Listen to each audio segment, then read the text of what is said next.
Hello दोस्तों, मैं इंद्रेश यादव अपने YouTube channel Indresh Yadav official में आप सभी का स्वागत करता हूं। तो दोस्तों, कल हम लोग 51 से 75 तक क्वेश्चन को हम लोग कर लिया था जीके जीएस में, ठीक है, जीके और जीएस में, ठीक है। अब हम आगे करते हैं 75 से 75 से 100 तक करेंगे, ठीक है। जीके जीएस की हमारी 4 बजे क्लास पर डे चलती है, ठीक है। सुबह में मेरी कौन सी क्लास हुई है? सुबह में मेरी 8 बजे क्या होती है? मैथ की क्लास होती है, ठीक है। आप लोग उसको पर डे क्या किया करिए, अटैम्प्ट किया करिए। हमारी जो है आज 18 को जो हमारी क्या रहेगी, 18 मार्च को हमारी क्लास क्या रहेगी, बंद रहेगी, ठीक है। आप लोगों को आज ही के दिन में एडवांस में हैप्पी होली, रंगों का त्यौहार है। आप लोगों के जीवन में खुशियाँ लाएँ जो है, ठीक है। आप लोग मेहनत करिए, जो है इंजॉय करिए, और मेहनत करके जो आप लोग क्या होइए, सेलेक्ट हो जाइए किसी न किसी एग्ज़ाम में, ठीक है। तो हैप्पी होली सभी को जो है, ठीक। चलिए आइए स्टार्ट करते हैं आज का पहला क्वेश्चन, ठीक है। आज का पहला क्वेश्चन हमारा क्या कर रहा है? उत्तर प्रदेश की निम्न नदियों में से किसका उद्गम हिमालय से नहीं हुआ है? किसका निम्न में से किन नदियों का हिमालय से क्या हुआ, उद्गम नहीं हुआ है? इसने ये पूछा है, ठीक है। तो कौन कौन सी हैं बताइए, जल्दी बताइए। तो गोमती नदी, आप लोग गोमती नदी को जानते हैं, कहाँ? इसके किनारे कौन सा शहर है? लखनऊ है, ठीक है। लखनऊ शहर किस नदी के किनारे है? गोमती। लखनऊ है, जौनपुर है, और कौन सा है? सुल्तानपुर गोमती। यह जो है पीलीभीत से, कहाँ से निकलती है?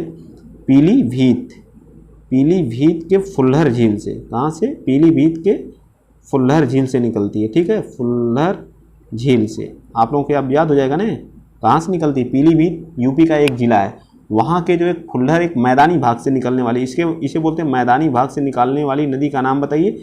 तो कौन सा है मैदानी भाग से निकलने वाली नदी? कौन सी है? तो हमारी कौन सी है? गोमती नदी है, ठीक है। याद रखेंगे ना आप लोग। तो ये पार्ट हमारा क्या है, हिमालय से नहीं निकलती है। और कौन सी नहीं निकलती है? और कौन सी नहीं निकलती है? बेतवा नदी कहाँ से निकलती है बताइए। बेतवा नदी का भी उद्गम जो है कहाँ से? बुंदेलखंड की पहाड़ियों से होता है। कहाँ से? बुंदेलखंड की पहाड़ियों से, ठीक है। बुंदेलखंड की पहाड़ियों से किसका उद्गम होता है? बेतवा नदी का उद्गम होता है, ठीक है। यह किसकी सहायक नदी है? तो यह यमुना की सहायक नदी है, ठीक है। किसकी है? यमुना की क्या है? सहायक नदी है। इस पे 2 बांध हैं, ठीक है। इस पे क्या है? 2 जलप्रपात हैं, बांध नहीं, 2 जलप्रपात, एक बांध भी है। कौन सा? केन बेतवा लिंक परियोजना। हाँ, केन बेतवा लिंक परियोजना भी इसी बनाई जा रही है, ठीक है। केन बेतवा लिंक परियोजना, ठीक है।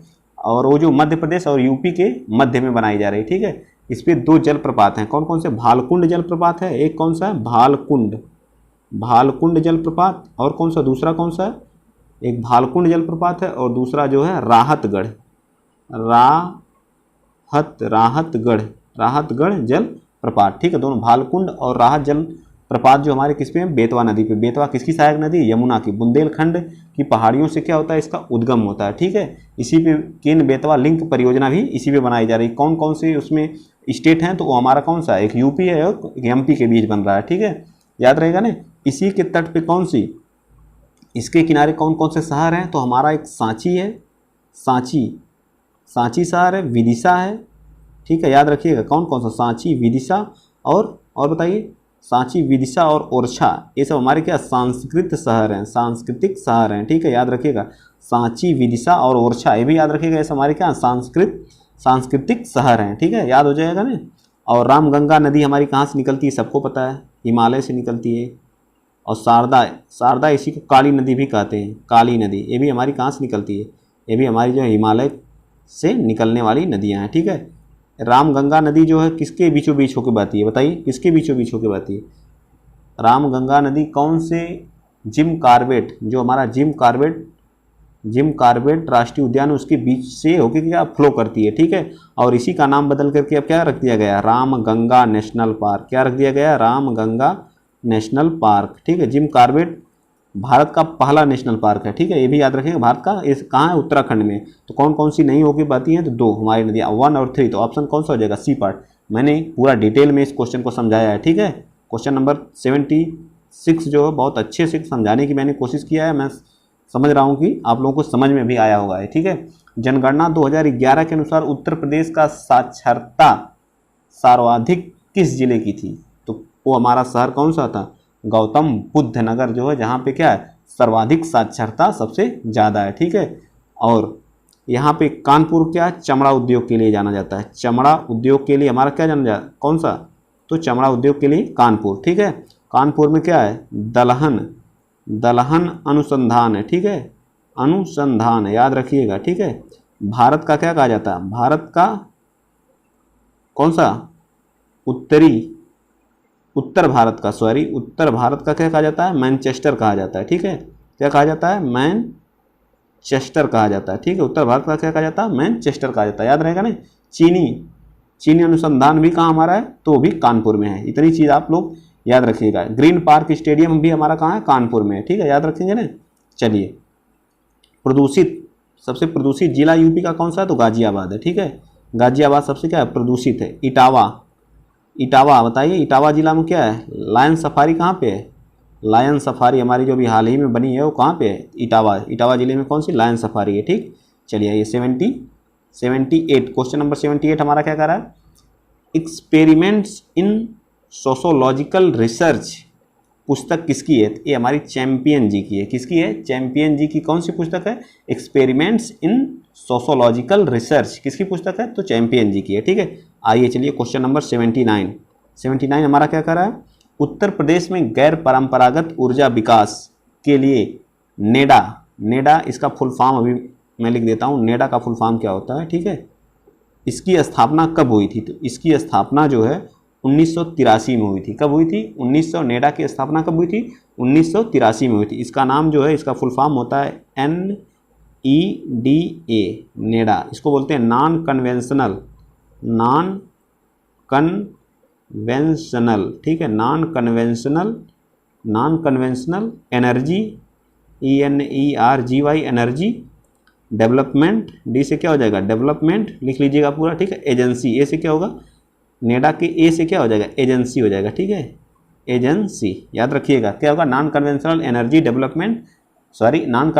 एनर्जी डेवलपमेंट एजेंसी, इसका फुल फॉर्म होता है नेडा का। इसकी स्थापना 1983 में हुई थी, ठीक है। यह ऊर्जा के नवीनीकरण स्रोतों और ऊर्जा संरक्षण को अवधारणा को क्या करता है, प्रसारित करने का काम करता है, ठीक है। ऊर्जा बचत के संसाधनों को उपयोग को क्या करता है, बढ़ावा में भी इसका सहयोग रहता है, ठीक। चलिए आइए चलते हैं नेक्स्ट क्वेश्चन, चलते हैं नेक्स्ट क्वेश्चन नंबर हमारा कौन सा, क्वेश्चन नंबर 80 क्या करा, सांसद स्थानीय क्षेत्र विकास परियोजना में सांसद को अपने क्षेत्र के विकास के लिए कितने रुपए सरकार द्वारा प्राप्त होते हैं। पहले जो था, जो है मतलब पहले, अब तो 5 करोड़ दिया जाता है, 5 करोड़ जो क्या दिया जाता है, वार्षिक दिया जाता है। 1993 में यह क्या हुई थी, सांसद स्थानीय योजना 1993 में आई थी। यह योजना कब आई थी, तो 1993 में यह क्या हुई थी, लागू हुई थी, ठीक है।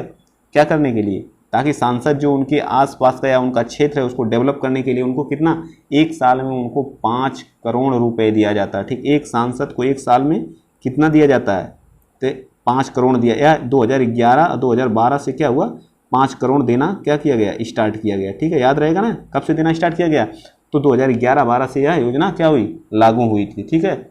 चलिए आइए चलते हैं नेक्स्ट क्वेश्चन नंबर हमारा कौन सा, 81 क्वेश्चन क्या कर रहा है, कृषि श्रमिक सामाजिक सुरक्षा योजना। सूची 1 को सूची 2 से क्या करना है, मिलाना है। योजनाओं के नाम दिया है और इनका कब प्रारंभ हुई थी इसके बारे में, ठीक है। कृषि श्रमिक सामाजिक सुरक्षा योजना, यह योजना जो श्रमिकों से आधारित थी, ठीक है।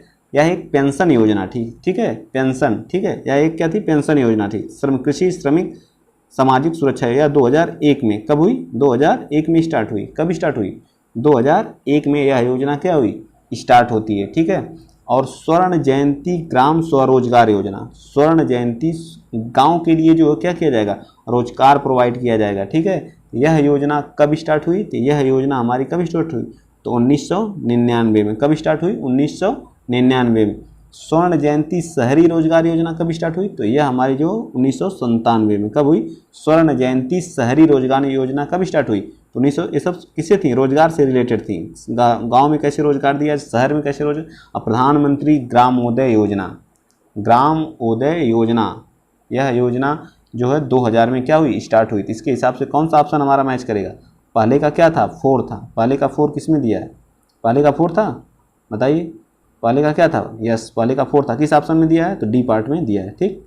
चलिए आइए चलते हैं नेक्स्ट क्वेश्चन नंबर 82 हमारा क्या कर रहा है, 82 कह रहा है, किस जनजाति में शिवलिंग बांस का होता है। मतलब जो शिवलिंग, शिव भगवान का क्या होता है, शिव भगवान का जो शिवलिंग होता है वह बांस का बनाया जाता है। ठीक, किसका बनाया जाता है? शिवलिंग बांस का। किस जनजाति में, बताइए किस जनजाति के द्वारा? यह जो है किस जनजाति के दौरान? तो यह जो है थारू जनजाति। थारू जनजाति जो है भारत की क्या है, सॉरी भारत की नहीं, यूपी की क्या है, सबसे बड़ी जनजाति है। ठीक है, थारू जनजातियाँ सबसे ज़्यादा पाई जाती हैं। ठीक है, यह कहाँ पाई जाती हैं? तो तराई वाले क्षेत्र में पाई जाती हैं। तराई का मतलब किस? गोरखपुर साइड में। गोरखपुर साइड में सबसे ज़्यादा यह जनजाति पाई जाती है। ठीक है, थारू जनजातियाँ जो दीपावली को क्या करती हैं? दीपावली को क्या करती हैं? शोक के रूप में मनाती हैं। क्या मनाती हैं? दीपावली को शोक के रूप में क्या करती हैं? मनाती हैं। याद हो गया ना? किस जनजाति में शिवलिंग बांस का होता है? तो थारू जनजातियों में शिवलिंग बांस का होता है। और क्या करते हैं? जो शिवलिंग किसे कहते हैं? जो शिव जी का लिंग होता है जिसकी लोग पूजा करते हैं जो है, ठीक है, उसी को बोलते हैं शिवलिंग। ठीक है, यह किसका बनाया जाता है? यह जो हमारी थारू जनजातियाँ हैं क्या बांस का इसका क्या करती हैं? बनाती हैं। ठीक है, यह जो थारू जनजाति है यह तराई वाले क्षेत्र में सबसे ज़्यादा पाई जाती है। तराई वाले क्षेत्र का मतलब हुआ गोरखपुर में। गोरखपुर या जो थारू जनजातियाँ दीपावली को शोक के रूप में मनाती हैं। आप लोगों को मेरे ख्याल से याद हो गया होगा। ठीक है, चलिए आइए चलते हैं नेक्स्ट क्वेश्चन। क्वेश्चन नंबर हमारा कौन सा है? इसका सी पार्ट हो गया। तो क्वेश्चन नंबर आइए हम 33 चलते हैं। ठीक है, 33 क्वेश्चन नंबर 33। क्वेश्चन नंबर 33 क्या कह रहा है? क्वेश्चन नंबर 33 का निम्न में से कौन सा सुमेलित नहीं है? Diesel locomotive workers. Diesel locomotive Varanasi में बिल्कुल सही है। इंडियन टेलीफोन इंडस्ट्री रायबरेली में बिल्कुल सही है। भारत इलेक्ट्रॉनिक्स लिमिटेड नोएडा में बिल्कुल गलत है। या कहाँ है? बंगलुरु में। बंगलुरु में। ठीक है, बंगलुरु कहाँ पड़ता है? कर्नाटक। कर्नाटक में। ठीक है, कहाँ पे? कर्नाटक में। और बंगलुरु में। और इसकी स्थापना कब हुई थी? भेल की, जिसको भेल भी साइड में कहते हैं। भारत इलेक्ट्रॉनिक लिमिटेड को क्या कहते हैं? भेल कहते हैं। इसकी स्थापना 1954 में हुई थी। कब हुई थी? 1954 में क्या हुई थी? इसकी स्थापना हुई थी। अब याद रहेगा ना, 1954 में इसकी स्थापना हुई थी। इसका हेडक्वार्टर कहाँ है? तो बंगलुरु में है। याद रहेगा ना। डीजल लोकोमोटिव हमारा वाराणसी में है। भारत इलेक्ट्रॉनिक भेल नोएडा में नहीं बल्कि कहाँ है? कर्नाटका में है। ठीक है, कर्नाटका के बंगलुरु में। तेल शोध संयंत्र, यूपी में एक तेल शोध संयंत्र है जो कहाँ पे है? मथुरा में है। ठीक है, कहाँ पे है? मथुरा में। मेरे ख्याल से ये क्वेश्चन आप लोगों को समझ में आ गया होगा। इसका कौन सा पार्ट होगा? C part is the right answer. चलिए आइए चलते हैं क्वेश्चन नंबर 84। कर्मा लोक नृत्य किस जनजाति का है? कर्मा लोक नृत्य किस जनजाति का है? ये जो है खरवार जनजातियां मनाती हैं। कौन सा? कर्मा लोक नृत्य क्या है? खरवार जनजाति का क्या है? लोक नृत्य है। ठीक है, फोक डांस है। इंग्लिश में क्या बोलते हैं? फोक डांस जो। ठीक है, कर्मा पर्व के दूसरे दिन जो है इसमें क्या देवी देवताओं को अन्न दे करके क्या करते हैं? भोग लगाते हैं। ठीक है, कर्मा नृत्य जो नई फसल जो होती है, नई फसल के उपलक्ष्य में जो है खुशी को में लोग नाच गा करके क्या करते हैं? मनाते हैं। यह जो छत्तीसगढ़ की जनजाति होती है, छत्तीसगढ़ जो खरवार जनजाति होती है छत्तीसगढ़, और कहाँ की होती है? झारखंड। झारखंड। ठीक है, झारखंड की जनजातियाँ क्या करती हैं? इस त्यौहार आदिवासी जनजाति होती है। खरवार एक आदिवासी जनजाति है और गोंड, ये दोनों क्या करती हैं? मनाती हैं। गोंड और खरवार दोनों जनजातियाँ। ठीक, कहाँ के? छत्तीसगढ़ की। C part is the right answer. चलिए, कालपी। कालपी नगर किस नदी के तट पर स्थित है? बताइए। 85 का कालपी किस नदी के तट पे है? 85। तो कालपी हमारा जो है यमुना नदी के तट पे स्थित है। किस नदी के तट पे है? यमुना नदी के तट पे स्थित है। कालपी को क्या कहा जाता है? बुंदेलखंड। बुंदेलखंड का क्या कहा जाता है? प्रवेश द्वार कहा जाता है। क्या कहा जाता है? बुंदेलखंड का क्या कहा जाता है? प्रवेश द्वार कहा जाता है। याद रहेगा ना, बुंदेलखंड का क्या कहा जाता है? प्रवेश द्वार कहा जाता है। ठीक है, चलिए, यमुना नदी कहाँ से निकलती है? तो यमुनोत्री से। कहाँ से? यमुनोत्री ग्लेशियर से निकलती है। ठीक है, केन बेतवा, सिंध केन बेतवा इसकी क्या है? क्या है इसकी इसकी जो सहायक नदियाँ हैं? सिंध है, सिंधु नहीं, सिंध है, केन है, बेतवा है। ठीक है, बेतवा इसकी क्या है? सहायक नदी है। ठीक है, सहायक नदी है किसकी? यमुना की। यमुना सबसे बड़ी सहायक नदी किसकी है? यमुना सबसे बड़ी सहायक नदी है। सबसे बड़ी सहायक नदी है किसकी है? गंगा की। ठीक है, गंगा की सबसे बड़ी क्या है? सहायक नदी यमुना है। ठीक है, चलिए आइए चलते हैं। ठीक है, समझ में आ गया होगा। और गंगा को जानते ही हैं, भारत की सबसे बड़ी नदी है। ठीक है, 2525 किलोमीटर। ठीक, 5 राज्यों से होकर के फ्लो होती है। किससे किससे? उत्तराखंड, यूपी, बिहार, झारखंड, पश्चिम बंगाल। ठीक है, और यमुना के बारे में मैंने बताया। नर्मदा जो है यह जो अपना जल कहाँ गिराती है? अरब सागर में। किस में गिराती है? अरब सागर में। गंगा किस में गिराती है? तो गंगा जो बंगाल की खाड़ी में गिराती है। कृष्णा जो है बंगाल की खाड़ी में अपना जल गिराती है। या महाराष्ट्र के महाबलेश्वर पहाड़ी से निकलती है, कौन सी? कृष्णा नदी। ठीक है, चलिए ये चलते हैं नेक्स्ट क्वेश्चन। जो नेक्स्ट क्वेश्चन हमारा कौन सा? 86 क्या कह रहा है? 2011 के अनुसार उत्तर प्रदेश राज्य में महिला आबादी कुल आबादी का लगभग, कुल आबादी का जो है महिला आबादी कितना परसेंट था 2011 की जनगणना के अनुसार? बताइए। तो कितना था? 47.69 लगभग था। ठीक है, तो कितना मान लिया जाए? तो उसको हम लोग क्या मानेंगे? 48% था। कितना था? 48% 2011 के जनगणना के। तो यूपी की जनसंख्या कितनी थी? 19 करोड़ क्या हो जाएगा? 98,12,341 क्या थी? कुल आबादी थी यूपी की। पुरुष इसमें कितने थे? 10 लाख, कितने थे? 10,45,04,362 थे। ठीक है, यूपी का जो लिंगानुपात क्या था? यूपी का लिंगानुपात बताइए। यूपी का लिंगानुपात क्या था? लिंगानुपात क्या था? 912 था लिंगानुपात। ठीक है, सबसे ज़्यादा लिंगानुपात वाला राज्य कौन सा है? तो जौनपुर है। जौनपुर सबसे ज़्यादा लिंगानुपात वाला राज्य, 1024, मतलब 1000 पुरुष पे वहाँ 1024 महिलाएं हैं। ठीक है, याद रहेगा ना। सबसे कम लिंगानुपात वाला तो गौतम बुद्ध नगर है। गौतम बुद्ध नगर सबसे कम, गौतम बुद्ध नगर जो हमारा सबसे कम लिंगा अनुपात वाला क्या है? जिला है। ठीक है, जिला है। ठीक, याद रखिएगा। अब भारत में पूछेगा सबसे ज़्यादा लिंगानुपात वाला राज्य कौन सा है? कौन सा है? केरल है। ठीक है, सबसे अधिक लिंगानुपात वाला कौन सा है? केरल है। और सबसे कम लिंगानुपात वाला राज्य कौन सा है? तो हमारा कौन सा है? बताएंगे आप? बताइए, जल्दी बताइए कौन सा है? तो हरियाणा है। ठीक है, याद रखिएगा ये सब सारी चीज़ें। ठीक, चलिए आइए चलते हैं नेक्स्ट क्वेश्चन। क्वेश्चन नंबर 87 हमारा क्या कर रहा है? 87 क्वेश्चन क्या कर रहा है? वर्तमान में उत्तर प्रदेश में कुल कितने मंडी स्थल हैं? क्या पूछा है? मंडी स्थल की बात किया है। वर्तमान में उत्तर प्रदेश में कुल जो है 214 मंडी स्थल हैं। कितने हैं? 214 मंडी स्थल हैं। ठीक है, यूपी में किसानों के लिए पहली निजी मंडी, यूपी में जो है पहली निजी मंडी थी जो है वो कहाँ खोली गई थी? निजी मंडी जो खोली गई थी वो हमारी आगरा में पहली थी। क्या थी? कहाँ? आगरा में निजी मंडी। ठीक है, पहली यूपी की निजी मंडी कौन सी थी? वो आगरा में खोली गई थी। वर्तमान में कितनी है? 214 है। याद रहेगा ना। उत्तर प्रदेश राज्य सरकार मंडी अधिनियम धारा 1967 के तहत मंडियों को क्या किया जाता है?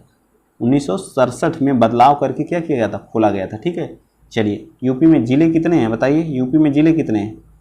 तो कितने हैं? 75 जिले हैं। ठीक, चलिए आइए यूपी के बारे में थोड़ा सा बता ही दीजिए हमको जो है। ठीक, मैं डिलीट करता हूँ। यूपी बताइए, यूपी में विधानसभा की सीटें कितनी हैं? अभी हाल ही में चुनाव हुआ है। लोकसभा की सीटें कितनी हैं? राज्यसभा की सीटें कितनी हैं? और विधान परिषद भी यहाँ पे है, तो विधान परिषद की बताइए। तीनों बताइए। विधानसभा भी हाल ही में चुनाव हुआ है। ठीक है, बीजेपी सरकार बनी है। 200 कितनी सीटें जीती? 72 सीट शायद जीती है। तो 403 सीटें हैं। ठीक है, लोकसभा की कितनी है? 80 है। राज्यसभा की कितनी है? बताइए, राज्यसभा की कितनी है? तो 31 है। कितनी है? 31 है। अब विधान परिषद की कितनी है? विधान परिषद का भी चुनाव चल रहा है। ठीक है, तो उसमें कितनी है? तो 100 सीट है। याद रखना आप लोग। ठीक है, चलिए आए चलते हैं नेक्स्ट क्वेश्चन। नेक्स्ट क्वेश्चन कौन सा हमारा? उत्तर प्रदेश में सीमांत कृषक किन्हें कहा जाता है? उत्तर प्रदेश में, यूपी में जो सीमांत किसान है किसे कहा जाता है? इसका ये है। ठीक है, तो किसे कहा जाता है बताइए आप लोग? सीमांत, जिसके पास क्या हो? सीमांत उसे कहा जाता है जिसके पास 1 हेक्टेयर से क्या हो? 1 हेक्टेयर से जिसके पास कम भूमि हो। ठीक, 1 हेक्टेयर से कम भूमि हो। ठीक, 1 हेक्टेयर से कम भूमि वाले को क्या कहते हैं? सीमांत किसान कहते हैं। जिनके पास 1 एकड़ से कम भूमि हो, जिनके पास 1 हेक्टेयर से कम भूमि हो। तो इसके हिसाब से हमारा कौन सा? B part is the right answer. ये सीमांत किसान कहलाते हैं जिनके पास जो है 1 हेक्टेयर से लेके, ठीक है, 10 हेक्टेयर के बीच में होती है। कितने? 10 हेक्टेयर के, 1 से लेके 10 हेक्टेयर के बीच में जिनके पास होती है उन्हें कौन सा किसान कहते हैं? बताइए, मध्यम किसान कहते हैं। कौन सा? मध्यम किसान कहते हैं। ठीक, जिनके पास 1 से 10 से अधिक होती है, जिनके पास 10 से अधिक होती है उन्हें बड़े किसान या लघु किसान कहते हैं। लघु या बड़े किसान कहते हैं। ठीक है, बड़े किसान, याद रखिएगा तीनों। ठीक, चलिए चलते हैं नेक्स्ट क्वेश्चन। नेक्स्ट क्वेश्चन हमारा कौन सा है? 89 कौन सा है? उत्तर प्रदेश के उच्च न्यायालय के मुख्य न्यायाधीश की नियुक्ति कौन करता है? उत्तर प्रदेश के उच्च न्यायालय के मुख्य न्यायाधीश की नियुक्ति कौन करता है? आप बताइए। यूपी का क्या है, उच्च न्यायालय कहाँ पे है ये बताइए पहले, उच्च न्यायालय कहाँ पे है, उच्च न्यायालय कहाँ पे, तो ये इलाहाबाद में है, ठीक है, इलाहाबाद में, ठीक। इसकी एक खंडपीठ अभी हाल ही में बनी है, कहाँ पे, लखनऊ में, ठीक। इसकी क्या है, खंडपीठ कहाँ है, लखनऊ में, खंडपीठ कहाँ पे, लखनऊ में। इसके न्यायाधीश की, मुख्य न्यायाधीश की नियुक्ति कौन करता है, आप बताइए, प्रधानमंत्री करता है, भारत के राष्ट्रपति करते हैं, सर्वोच्च न्यायालय का मुख्य न्यायाधीश करता है या राज्यपाल करता है, बताइए जल्दी बताइए। तो कौन करता है, तो भारत के राष्ट्रपति। नियुक्ति कौन करता है, तो नियुक्ति जो है राष्ट्रपति करते हैं, लेकिन शपथ कौन दिलाता है, तो शपथ जो है भारत, जो यूपी का राज्यपाल, यूपी का क्या दिलाएगा, शपथ राज्यपाल। नियुक्ति कौन करता है, तो भारत के राष्ट्रपति करते हैं। इस बात को आप लोग याद रखेंगे, ठीक। चलिए, यह किस आर्टिकल के तहत होती है, तो अनुच्छेद 200 किसके तहत, आर्टिकल 217 के तहत क्या होती है, उच्च न्यायालय के राष्ट्रपति की क्या होती है, नियुक्ति होती है। याद रहेगा ना, 62 वर्ष की आयु तक इनका क्या होता है, कार्यकाल होता है, ठीक है। चलिए आइए चलते हैं नेक्स्ट क्वेश्चन हमारा कौन सा है, क्वेश्चन नंबर 90। भारत में आयकर अधिनियम कब लागू हुआ था, आयकर अधिनियम कब लागू हुआ था, बताइए। 90 का आयकर अधिनियम कब लागू हुआ था, तो 1961 में। कब, आयकर अधिनियम हमारा 1961 में लागू हुआ था, याद रखेंगे आप लोग। आयकर अधिनियम हमारा कब लागू हुआ था, 1961 में। प्रभावी कब हुआ, तो 1 अप्रैल, एक्ट जो आया 1961 में प्रभावी हुआ 1 अप्रैल 1962 से, याद रखिएगा। प्रभावी कब से हुआ, 1 अप्रैल 1962 से, ठीक है। कर हमारे कितने प्रकार के होते हैं, एक होता हमारा प्रत्यक्ष, एक क्या होता है हमारा अप्रत्यक्ष। 2 प्रकार के कर होते हैं, एक प्रत्यक्ष होता है, इसको डायरेक्ट बोलते हैं, एक को क्या बोलते हैं, इनडायरेक्ट, ठीक है। अब प्रत्यक्ष के अंतर्गत कौन कौन आते हैं, जो डायरेक्ट, जैसे इनकम टैक्स हो गया, क्या हो गया, इनकम टैक्स, जिस पे लगता है उसी के द्वारा चुकाया जाता है, ठीक है, इनकम टैक्स। तो हमारा क्या हो गया, आयकर हो गया, आयकर, संपत्ति कर, क्या हो गया, संपत्ति कर, ये सब क्या है, डायरेक्ट है। संपत्ति कर, आयकर, सीमा शुल्क तो उसमें आ जाता है, ठीक है। निगम कर एक लगता है, कौन सा, निगम कर, याद रखिएगा, एक निगम कर, ठीक। इसमें कौन, जीएसटी हमारी एक अप्रत्यक्ष है, जीएसटी क्या हमारी एक अप्रत्यक्ष कर है, ठीक है। जीएसटी हो गया, संपत्ति हो गया, नहीं संपत्ति तो उसमें हो गया हमारा, संपत्ति कर नहीं होता, जीएसटी होता है, उत्पाद कर होता है, सीमा शुल्क होता है, सर्विस टैक्स होता है, मनोरंजन कर होता है, ठीक है। याद रखिए सब सारी चीज़ें आप लोग, ठीक। चलिए ये चलते हैं क्वेश्चन नंबर 91। धान जो होता है हमारा, धान के लिए कौन सी मिट्टी उपजाऊ होती है, ठीक है, बताइए। सर्वाधिक उपजाऊ मिट्टी धान के लिए, तो सर्वाधिक उपजाऊ कौन सी होती है, दोमट मिट्टी जो है धान के लिए सबसे अधिक उपजाऊ होती है। जलोढ़ भी होती है, लेकिन जितना दोमट में जितना धान पैदा होता है उतना जलोढ़ की अपेक्षा कम होता है। इसमें जलोढ़ में होता है धान, गेहूँ, चना, सरसों, अरहर, सबके लिए इम्पोर्टेंट है, ठीक है, जलोढ़। काली जो, काली को हम कपासी मिट्टी भी कहते हैं, कपासी मिट्टी, या इसी को क्या कहते हैं, रेंगुर मिट्टी। कपासी या रेंगुर मिट्टी यह हमारे कहाँ, गुजरात और महाराष्ट्र में सर्वाधिक पाई जाती है। कहाँ, गुजरात और महाराष्ट्र में। एमएच का मतलब क्या हो गया, महाराष्ट्र में सर्वाधिक पाई जाती है, ठीक है, याद रखिएगा ये वाली। अब बलुई मिट्टी में क्या होता है, ककड़ी, खीरा, जायद फसलों के लिए क्या होती है, जायद फसल के लिए क्या होती है, मुख्य रूप से इंपॉर्टेंट होती है। इसमें ककड़ी, खीरा, तरबूज, खरबूज, ये सब सारी चीज़ों के लिए क्या होती है, इंपॉर्टेंट होती है। चलिए ये चलते हैं नेक्स्ट क्वेश्चन। क्वेश्चन नंबर हमारा कौन सा है, क्वेश्चन नंबर 92 हमारा क्या करा, पूषा गोल्ड। पूषा गोल्ड किसकी किस्म है, पूषा गोल्ड एक सरसों की क्या है, किस्म है। पूषा गोल्ड किसकी किस्म है, तो सरसों की किस्म है, ठीक है। आइए इसकी कुछ किस्म, सरसों की कुछ किस्म के बारे में। सरसों कौन सी है, कौन सी, रबी की फसल है, ठीक है, रबी की क्या है, फसल है, ठीक, याद रखिएगा। कब यह बोई जाती है, तो अक्टूबर नवंबर माह में बोई जाती है, और कब काटी जाती है, मार्च अप्रैल महीने में इसको काट लिया जाता है, ठीक है, याद रखेंगे ना इस चीज़ को। तो इसकी कौन कौन सी, पूषा तारक है, पूषा तारक, इसकी ये क्या है, फसल का नाम है, ठीक है, इसकी क्या है, किस्म है। और पूषा महक भी सरसों की है, पूषा महक, पूषा तारक, ठीक है। और कौन सी, पूषा अग्रणी, पूषा मस्टर्ड, पूषा वरानी, पूषा वरुणा, कौन सी, पूषा वरुणा, कौन सी, एक पूषा वरुणा भी याद रखिएगा, ठीक है, वरुणा। जिसमें पूषा लगा मिल जाए उस हमारी किसकी होती है, तो हमारी सरसों की क्या होती है, किस्म होती है, याद रहेगा ना। इसके लिए कौन सी मिट्टी चाहिए, तो दोमट में भी होती है, और कौन सी में होती है, जलोढ़ में भी इसका उत्पादन होता है, ठीक है। समझ में मेरे ख्याल से अच्छे से आ गया होगा। चलिए आइए चलते हैं नेक्स्ट क्वेश्चन हमारा 93 क्या कर रहा है, भूमि कृषि का रिकॉर्ड कौन सा होता है। इसमें ग्रामीण परिवेश के भी कुछ क्वेश्चन है, यूपी जीके प्लस ग्रामीण परिवेश दोनों मिक्स हैं, ठीक है, याद रखिएगा। भू कृषि का रिकॉर्ड कौन सा है? तो भूमि कृषि का रिकॉर्ड क्या हमारा कहलाता है? गिरदावरी कहलाता है। क्या कहलाता है? गिरदावरी कहलाता है। ये part is the right answer. ठीक है, ये पार्ट, यह एक प्रकार का क्या होता है, इसमें क्या फसल का हम क्या करते हैं, फसल का सर्वे करते हैं। ठीक है, कृषि रिकॉर्ड, इसको फसल का क्या करते हैं, सर्वे किया जाता है। ठीक है, यह एक साल में कितनी बार होता है? एक साल में 2 बार, एक साल में 2 बार। ठीक है, जो भू कृषि का रिकॉर्ड कौन सा है? तो गिरदावरी। इसमें क्या फसल का सर्वे किया जाता है। एक साल में कितनी बार सर्वे किया जाता है? 2 बार किया जाता है। याद रहेंगे, याद रखेंगे ना आप लोग। ठीक है, खतौनी, खतौनी क्या होती है बताइए? खतौनी सबके घर पे होगी जो है। एक किसान के पास कुल कितनी भूमि है उसके बारे में हमें जानकारी देती है। ठीक है, कितनी भूमि है, खतौनी में सब क्या रहता है, लिखा रहता है। जमाबंदी क्या है बताइए? जमाबंदी क्या है? तो जमाबंदी किसान की समस्त कृषि भूमि का क्या होता है, एक विवरण एक ही रजिस्टर में होती है। इसकी जमाबंदी, जमा से क्या होता है, सारी चीज़ें इसमें क्या है, जमा है। ट्रिक बना के रखें, किसान की समस्त कृषि भूमि का क्या है, इसमें विवरण क्या किया गया है, जमा किया गया है। जमा से ही याद रखिए, किसान की समस्त भूमि का विवरण क्या है, इसमें जमा है। ठीक है, अब मेरे ख्याल से आप लोगों को समझ में ये चीज़ें आ गई होंगी। चलिए चलते हैं नेक्स्ट क्वेश्चन। क्वेश्चन नंबर हमारा कौन सा?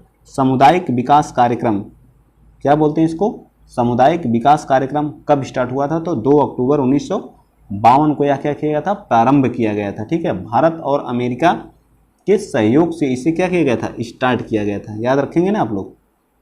चलिए, एक था हमारा राष्ट्रीय प्रसार सेवा, इसको भी याद रखिएगा। ये भी एक योजना, राष्ट्रीय प्रसार सेवा, राष्ट्रीय प्रसार सेवा। एक तो ये आप लोग याद ही रखिएगा, राष्ट्रीय विकास सामुदायिक विकास कार्यक्रम, और इसको जो सामुदायिक विकास कार्यक्रम और राष्ट्रीय प्रसार के द्वारा इसे आंशिक सफलता मिली, दोनों को मिला करके क्या आंशिक सफलता। यह हमारा 2 अक्टूबर 1953 को स्टार्ट किया गया। 2 अक्टूबर 1953 को क्या किया गया?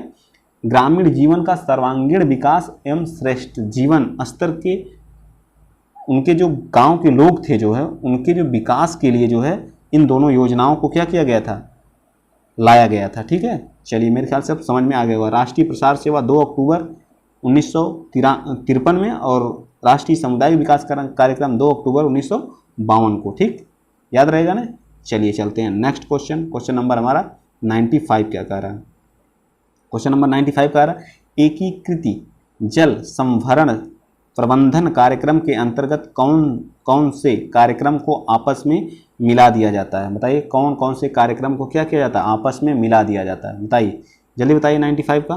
तो हमारे एकीकृत के द्वारा जो हम सूखा प्रवण क्षेत्र कार्यक्रम को भी मिला देते हैं, मरुस्थल विकास कार्यक्रम को जो है, एकीकृत बंजर भूमि विकास कार्यक्रम को भी हम क्या करते हैं, एकीकृत जल संभरण प्रबंधन कार्यक्रम में क्या कर देते हैं, सम्मिलित कर लेते हैं। ठीक है, अब आप लोगों को समझ में आ गया कि नहीं?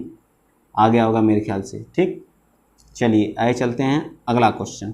नेक्स्ट क्वेश्चन क्या है? 96 क्वेश्चन नंबर 96, उत्तर प्रदेश में बाढ़ से सर्वाधिक प्रभावित होने वाले जनपद हैं? बताइए, उत्तर प्रदेश में बाढ़ से सर्वाधिक प्रभावित होने वाले जनपद कौन से हैं? बस्ती है, देवरिया है, बदायूं है, शाहजहांपुर है। उत्तर प्रदेश में सर्वाधिक बाढ़ से प्रभावित होने वाले, इन ऑप्शन के हिसाब से बताना है। ठीक है, ये बात याद रखिएगा। तो कौन सा सबसे ज़्यादा है बताइए? तो सबसे ज़्यादा कौन सा है? देवरिया जिला सबसे ज़्यादा प्रभावित है। ठीक है, बाढ़ से सबसे ज़्यादा। कुल 45 जिले हमारे क्या हैं, 45 जिले हमारे क्या हैं, बाढ़ से क्या हैं, प्रभावित हैं। बाढ़ से क्या हैं, प्रभावित हैं। याद रखिएगा, बाढ़ से क्या हैं, प्रभावित हैं। ठीक है, 16 क्या है, संवेदनशील है, और 24 हमारे क्या हैं, अति संवेदनशील हैं। याद रखिएगा। ठीक है, चलिए आगे चलते हैं नेक्स्ट क्वेश्चन। क्वेश्चन नंबर हमारा कौन सा है? 97 क्या कह रहा है? देखिए, लोहिया ग्रामीण आवास योजना किस राज्य की योजना है? लोहिया हमारी उत्तर प्रदेश की है। ठीक है, अखिलेश सरकार जो 2012 से 2017 के बीच थी, तो उसी समय यह योजना चलाई गई थी। ठीक है, कौन सी योजना? लोहिया ग्रामीण आवास योजना। ठीक है, याद रखिएगा आप लोग, जो उत्तर प्रदेश सरकार द्वारा यह योजना चलाई गई थी। भारत सरकार का जो लक्ष्य है, भारत सरकार का 2022 तक क्या करना है, 2022 तक सबको क्या करना, आवास या सबको छत उपलब्ध कराना है। ठीक है, यह जो योजना इंदिरा आवास योजना पहले योजना जो है, जो भारत सरकार द्वारा चलाई जा रही है, प्रधानमंत्री आवास योजना कर दी गई है। पहले इसका नाम क्या था? इंदिरा आवास योजना था। क्या था? इंदिरा आवास योजना। ठीक, याद रखिएगा। कौन सी योजना थी? इंदिरा आवास योजना थी। उत्तर प्रदेश लोहिया ग्रामीण विकास कार्यक्रम आवास योजना की धनराशि कितनी थी? 1,75,000 इसमें दिया जाता था। 1,75,000 रुपये दिया जाता था इसमें। ठीक है, ग्रामीणों के लिए जो। ठीक, चलिए आगे चलते हैं। निम्न में से किसका संबंध मनरेगा से नहीं है? तो स्वयं का संबंध मनरेगा से नहीं। सिक्योर, ABPS और क्या है? ई सक्षम जो हमारे क्या है? मनरेगा से क्या है? संबंधित हैं। और स्वयं जो हमारा क्या है? 2 फरवरी क्या कहते हैं? ये जो हमारा स्टडी वेब एक्टिव एक क्या है? शिक्षा, ऑनलाइन शिक्षा का माध्यम है। क्या है? स्वयं क्या है? एक ऑनलाइन शिक्षा का क्या है? माध्यम है। और हमारा मनरेगा कब लागू हुआ था? तो 2005 का एक्ट है। 2005 के एक्ट में 2 फरवरी 2006 से क्या हुआ था? लागू हुआ था। क्या हुआ था? 2006 से क्या हुआ था? लागू हुआ था। ठीक है, इसमें 100 दिन क्या दिया जाता है? 100 दिन का क्या दिया जाता है? रोजगार दिया जाता है। ठीक, रोजगार दिया जाता है। ठीक, इसको बाद में बढ़ा करके शायद 150 दिन कर दिया गया है। ठीक है, पहले 100 दिन ही था जी। ठीक, चलिए ये चलते हैं नेक्स्ट क्वेश्चन। नेक्स्ट क्वेश्चन क्या हमारा? भारत में क्या है? संपत्ति का अधिकार क्या है? पहले क्या था? पहले यह एक मौलिक कर्तव्य के अंतर्गत आता, मौलिक कर्तव्य नहीं, मौलिक अधिकार, मूल अधिकार के अंतर्गत आता था। किसके अंतर्गत आता था? मूल अधिकार। ठीक है, मूल अधिकार के अंतर्गत आता था। लेकिन इसको आर्टिकल 300A में क्या कर दिया गया है? ऐड कर दिया गया है। आर्टिकल 300 के क में या ए में क्या कर दिया गया? इसको ऐड कर दिया गया है। किस संविधान संशोधन के तहत? तो 44वें संविधान संशोधन, 44वां संविधान संशोधन 1978 के तहत इसको क्या किया गया है? 300A के भाग 12 के 300A, भाग 12 के 300A में, भाग 12 के 300A में जोड़ दिया गया है। ये क्या है? विधिक अधिकार है। क्या है? एक विधिक अधिकार बना दिया गया है। क्या बना दिया गया है? विधिक अधिकार। याद रखिएगा, कौन सा अधिकार? विधिक अधिकार क्या कर दिया गया है? बना दिया गया है। याद रखेंगे ना आप लोग? ठीक है, चलिए आइए चलते हैं नेक्स्ट क्वेश्चन। क्वेश्चन नंबर कौन सा है? Question number 100। क्वेश्चन नंबर 100 हमारा क्या कह रहा है? देखिए क्वेश्चन नंबर 100 हमारा क्या कह रहा है? क्वेश्चन नंबर 100 हमारा कह रहा है, खाद मिट्टी कहाँ पाई जाती है? खाद मिट्टी, जो बाढ़ द्वारा जो भी मिट्टियाँ लाई जाती हैं या मिट्टी बहुत उपजाऊ होती है, इसी को क्या कहते हैं? खाद मिट्टी। बाढ़ द्वारा लाई गई मिट्टी क्या होती है? खाद मिट्टी कहलाती है। खादर बांगर, जब बाढ़ द्वारा जो मिट्टियाँ लाई जाती है उसे क्या कहते हैं? खादर कहते हैं। ठीक है, जो जहाँ पर बाढ़ का पानी नहीं पहुँच पाता उसे क्या कहते हैं? बांगर कहते हैं। खादर मिट्टी हमारी क्या होती है? बहुत उपजाऊ होती है। ठीक है, क्या होती है? बहुत उपजाऊ मिट्टी होती है। ठीक, तो हमारा ये पार्ट क्या होगा? राइट आंसर हो जाएगा। ठीक है, ये गंगा नदी द्वारा बाढ़कृत मैदान द्वारा लाई गई, ब्रह्मपुत्र द्वारा और सिंधु नदियाँ, ये तीनों नदियाँ बाढ़ के दौरान जो भी मिट्टियाँ लाती हैं बहा करके, उन्हीं को हम क्या कहते हैं? खाद मिट्टी कहते हैं। या हमारी मिट्टी क्या होती है? बहुत उपजाऊ होती है। मिट्टी के अध्ययन को क्या कहते हैं? पेडोलॉजी कहते हैं। क्या कहते हैं? पेडोलॉजी कहते हैं। मिट्टी के अध्ययन को क्या कहते हैं? पेडोलॉजी कहते हैं। ठीक है, चलिए जलोढ़, यह क्या होती है? एक जलोढ़ मिट्टी के टाइप हैं। जो जलोढ़ मिट्टी जो होती है उसी के क्या टाइप हैं?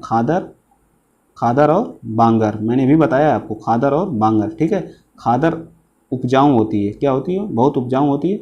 बांगर जो बाढ़ का पानी आता है वो यहाँ तक क्या होता है? पहुँच नहीं पाता, इसे कहते हैं पुरानी जलोढ़ कहते हैं। खादर को क्या कहते हैं? नई जलोढ़ कहते हैं। ठीक है, मेरे ख्याल से आज मैंने पूरा डीपली आप लोगों को बताया है। अगर आप लोग देखेंगे तो काफ़ी चीज़ें आप लोग सीखेंगे। मैंने 25 क्वेश्चन कराया है, लेकिन जिस हिसाब से जिस